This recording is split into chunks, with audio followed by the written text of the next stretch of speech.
বিয়ের আগে একটু বেশি রোমান্টিক আমি ছিলাম, বাট বিয়ের পরে ও অনেক বেশি রোমান্টিক। যদি রাত 12টা থেকে আমি বলি যে 13 তারিখ রাত 12টা থেকে, আমি একটু আগে বলছিলাম যে আমি আমার শ্বশুর বাড়ির সাইডে যাবো এবং আমি কখনো লঞ্চে উঠি নাই, তো এইবার ফার্স্ট আমি লঞ্চে উঠবো। তাহলে বলা যেতে পারে আসলে তখন আপনাদেরকে বসার মনে ছিল না, তো আমার ভ্যালেন্টাইন্স ডে আবার লঞ্চে থাকবো। ভাইয়া তো সবসময় খুব রোমান্টিক, কিন্তু মানে এখন তো আপনাদের সংসারে আমার ছোট ভাতিজাও চলে এসেছে। ভালোবাসার প্রকাশটা এখন কিভাবে হয়? ভাইয়া কিভাবে আপনার প্রতি নিজের ভালোবাসা জানায়, ভালোবাসা ঠিক আগের মতনই, কারণ আসলে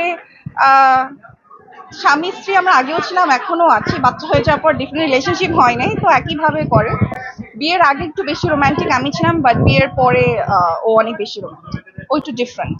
ভাইয়াকে কোনো গিফট দেওয়া হবে কিনা ভালোবাসা? না, আমি চাইও না আমাকে কেউ দিক, আমিও কাউকে দিব এটা আমি চাই না, মানে আমার হাজবেন্ডকে চাই না আমি। কারণ জীবনে এখন আলহামদুলিল্লাহ এমন একটা পর্যায়ে যে আমারও সবকিছু আছে, ওরও সবকিছু আছে, যদি কিছু লাগে সেটা সেই মুহূর্তেই চাইলে পাওয়া যায়। তো খামাখা অপচয়ের দিকে আর যে যায় না, মানে যাওয়া মানেই তো এখন যেটা দেওয়া হয় সেটা অনেক এক্সপেন্সিভ জিনিস দেওয়া হয়। তো ওই অপচয়ের দিক থেকে লাস্ট বার্থডেজ এবং অ্যানিভার্সারি, ভ্যালেন্টাইন্স ডে একটুখানি মেনটেন করছি এটা আমি পার্সোনালি, যে যাওয়া মানে বা কোনো কিছু কেনা মানে খামাখা একটু এক্সপেন্সিভের দিকে যাওয়া, যেটা এখন এই মুহূর্তে ইজ নট নেসেসারি। আপু, যারা একটা রিলেশনে থাকে তাদের কাছে আপনারা দুজন একজন মানে আইডল বলা যায়।